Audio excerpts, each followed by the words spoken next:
এক অস্থির জেনারেশন তৈরি করছি আমরা। বিলিভ অর নট, এই জেনারেশনের স্পেসিফিক কোনো লক্ষ্য নাই। এদের আদর্শিক কোনো অ্যাম্বিশন নাই, পবিত্র কোনো মিশন নাই। এরা বই পড়ে না, নিউজ পেপার পড়ে না, আউটডোর খেলাধুলায়ও এদের অনীহা।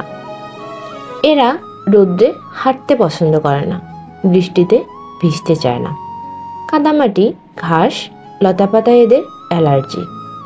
এরা আধা কিলোমিটার গন্তব্য পৌঁছে যেতে আধা ঘন্টা রিক্সার জন্য অপেক্ষা করে।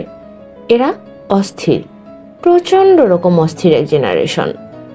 এরা পরিচিত সিনিয়রদের সালাম দেবে না, পাশ কাটিয়ে হনহন করে চলে যাবে, অথবা গা ঘেঁষে পা পাড়া দিয়ে চলে যাবে।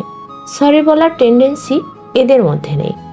এরা অনার্থক তর্ক জুড়ে দেবে, না পাবেন বিনয়ী ভঙ্গি, না পাবেন কৃতজ্ঞতাবোধ। এদের ঔদ্ধত্য আচরণ চলাফেরায় আপনি ভয়ে কুঁকড়ে যাবেন। সংযত হওয়ার উপদেশ দিতে চাইলেই বিপদ, নাজেহাল হওয়ার সম্ভাবনা অধিক। আপনি পাবলিক বাসে চড়েছেন, দেখবেন খালি সিটটায় জায়গা পেতে সবচেয়ে বেশি জুনিয়র ছেলেটায় বেশি প্রতিযোগিতা করবে। আপনাকে ধাক্কা টাক্কা দিয়ে শটাং বসে পড়বে। তার বয়সের দ্বিগুণ।